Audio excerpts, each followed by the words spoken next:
नमस्ते बोलिए मंगलमय भगवान की। 10वें स्कंद का 62वां अध्याय। अब मैं आप लोगों को उषा अनिरुद्ध का विवाह का कथा सुनाने जा रही हूँ, ध्यान पूर्वक सुनिए।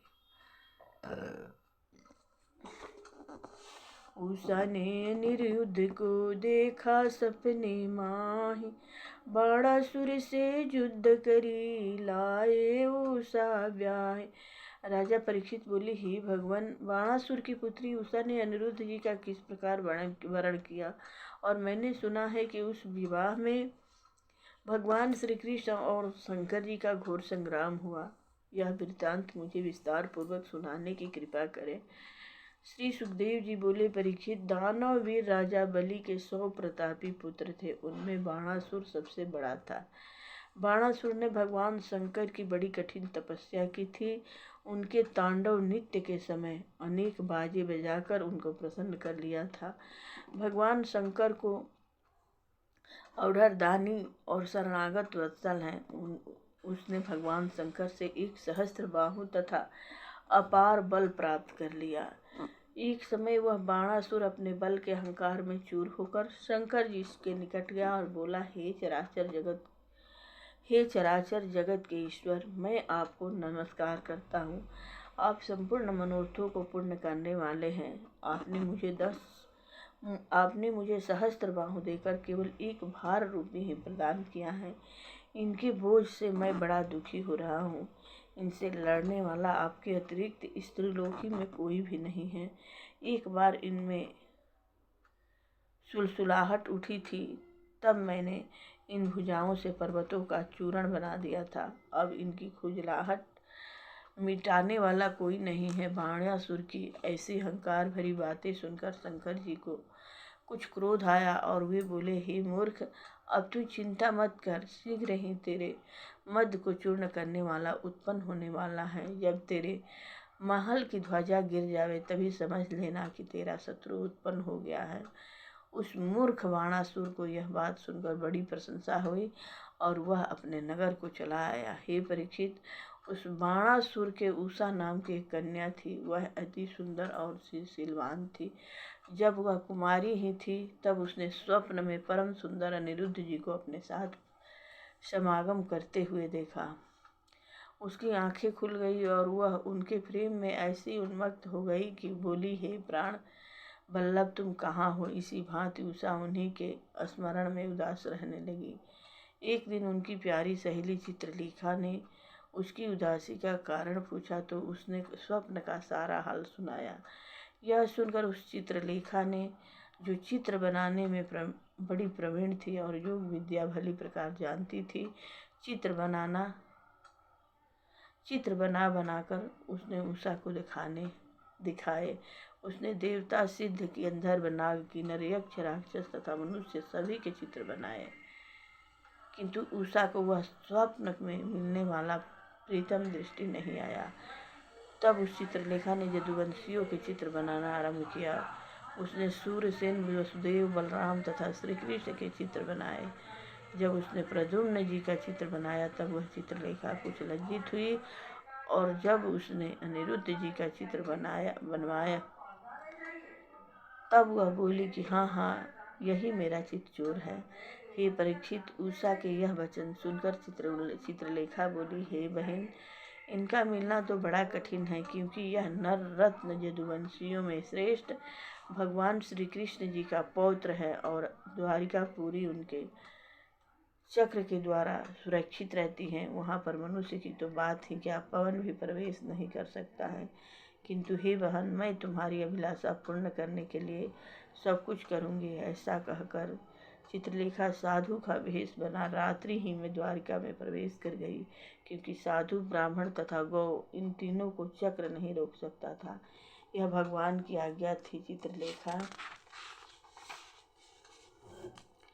पलंग सहित अनिरुद्ध जी को उठा लाई और उषा के महलों में पहुंचा दिया। अनिरुद्ध जी के रूप, लावण्य को, सौंदर्य को देखकर उषा अपने मन में फूली नहीं समाई। उनके पैरों की तरफ पलंग पर बैठ गई, उनके जगने की प्रतीक्षा करने लगी। अनिरुद्ध जी जगे। उन्होंने देखा, मैं कहाँ पर आया हूँ। अपने निकट परम सुंदरी नीली चितवन से उनकी ओर देखते हुए एक सुकुमारी को देखा। उन्होंने झट उसका हाथ पकड़कर अपने पलंग पर बैठा लिया और बोले, हे सुंदरी, तुम कौन हो और मैं कहाँ आ गया हूँ। तब उषा ने उन्हें सारा हाल सुनाया। यह सुनकर अनिरुद्ध जी अति प्रसन्न हुए और वहीं महलों के अंदर रहकर उषा के साथ विहार करने लगे। हे परीक्षित, अनिरुद्ध जी के संग से उषा का कुंवारापन नष्ट हो गया था।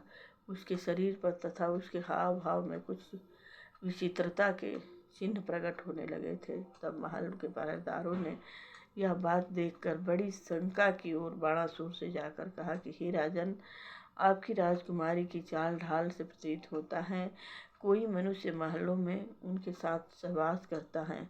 हम लोग बड़ा कठिन पहरा रखते हैं, किंतु फिर भी यह पता नहीं कि वह कलंकित किस प्रकार हो गई। पहरेदारों की यह बात सुनकर बाणासुर ने अपने महल की ध्वजा को देखा तो वह भी गिरी हुई देखी। तब उसे निश्चय हो गया कि कोई मेरा शत्रु ही उषा के महल में प्रवेश कर गया है। उसने झटपट अपनी सेना लेकर उषा के महल में प्रवेश किया। वहां पर बेखटके अनिरुद्ध जी को पलंग पर बैठे देखा। उनके निकट ही सामने उषा बैठी थी। इन सांवले सलोने अनिरुद्ध जी को पीताम्बर पहने थे। कमल के समान बड़े बड़े नेत्र थे। लंबी लंबी भुजाएं झिलमिलाते हुए कुंडल तथा प्रेम की चितवन और मंद मंद मुस्कान से युक्त उस पुरुष को देखकर बाणासुर अति क्रोधित हुआ। तब बाणासुर को अपने सामने देखकर अनिरुद्ध जी भी युद्ध के लिए प्रस्तुत हो गए। उन्होंने लोहे के एक भयंकर मुद्गर को उठा लिया। बाणासुर के आए सभी सैनिकों को अनिरुद्ध जी ने मार डाला। तब बाणासुर ने उन पर नागपाश प्रयोग किया। उस नागपाश में उन्हें बांधकर उसने उन्हें बंदी बना लिया। यह देखकर उषा अचेत होकर पृथ्वी पर गिर पड़ी और अति शोकित होकर आंसू बहाने लगी।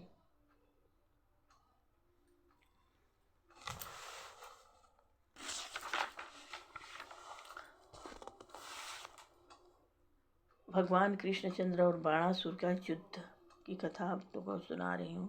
सुनिए। ऐसे ही सुखदेव जी बोले, हे परीक्षित, द्वारका में अनिरुद्ध जी के इस प्रकार पलंग सहित उठा ले जाने पर शोक और रंज छा गया। सभी यादवगण इधर उधर उनकी खोज लगाने लगे।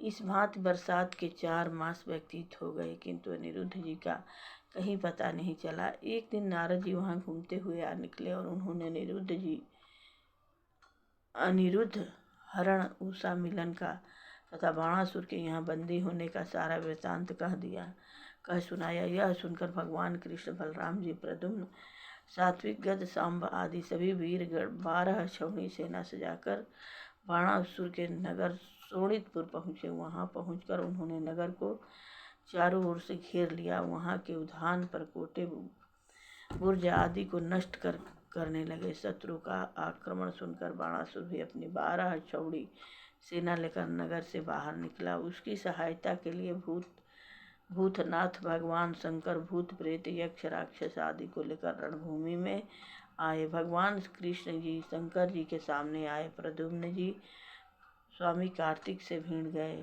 बलराम जी को कुम्हांड से तथा कुंभकर्ण राक्षसों से भिड़ गए। बाणासुर के पुत्र के साथ सांब तथा बाणासुर से सात्विक भिड़े।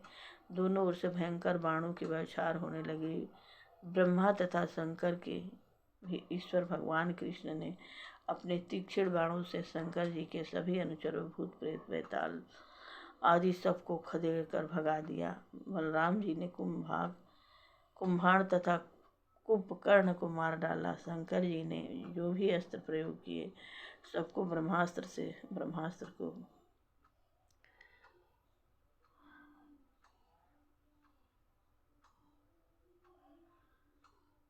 सबको नष्ट कर दिया। जब भगवान कृष्ण ने भगवान शंकर जी पर ब्रह्मास्त्र का प्रयोग किया, उससे शंकर जी को जम्हाई आने लगी। तब भगवान कृष्णचंद्र शंकर जी से छुट्टी पाकर बाणासुर को सेना का संहार करने लगे। स्वामी कार्तिक भी प्रद्युम्न जी के द्वारा घायल हो गए। वे युद्ध क्षेत्र छोड़कर भाग निकले। इस प्रकार बाणासुर की सारी सेना नष्ट हो गई। जब बाणासुर ने अपनी सेना को भागते देखा तब वह सात्विक को छोड़कर श्री कृष्ण जी के सन्मुख आया और वह अपने 1000 हाथों में 500 धनुष लेकर उन पर बाणों की वर्षा करने लगा। भगवान कृष्णचंद्र ने अपने एक बाण से बाणासुर के सभी धनुष, उसका सारथी, रथ तथा घोड़ों को नष्ट कर दिया और फिर अपने भयंकर शंख की ध्वनि की। हे परीक्षित, जब बाणासुर इस प्रकार युद्ध में व्याकुल हो उठा तब उसकी सहायता के लिए उसकी माता कोटरा आई और राक्षसी बाल बिखेर कर नंग धड़ंग भगवान कृष्ण के सन्मुख खड़ी हो गई।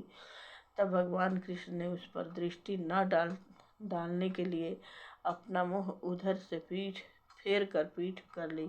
तब बाणासुर नगर में जाकर अपना रथ और अस्त्र शस्त्र ले आया। तब भगवान शंकर ने अपना शीत ज्वर छोड़ा।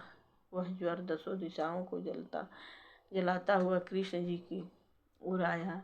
भगवान कृष्ण ने अपना विषम ज्वर छोड़कर उस ज्वर को भयभीत कर दिया। वह ज्वर विषम ज्वर से भयभीत होकर भगवान कृष्ण की शरण में आया।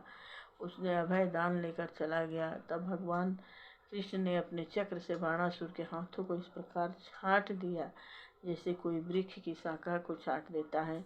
केवल उसके 4 हाथ रहने दिए। भगवान शंकर ने यह देखा तब उन्होंने बाणासुर को समझाया, अरे मुंड, ये ईश्वर के भी ईश्वर हैं, मेरे भी ईश्वर हैं, तब तुम्हारी तो गिनती ही क्या है।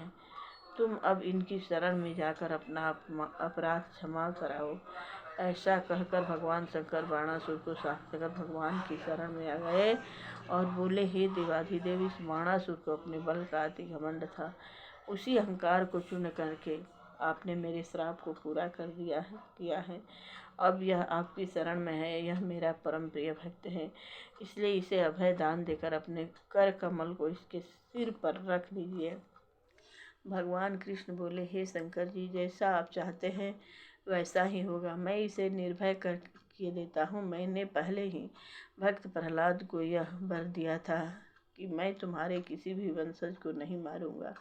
इसका अहंकार नष्ट करने के लिए ही मैंने इसकी भुजाएं काट दी हैं। यह इसकी 4 भुजाएं अजर अमर रहेगी और यह बाणासुर आपका मुख्य पार्षद रहेगा। अब यह निर्भय है।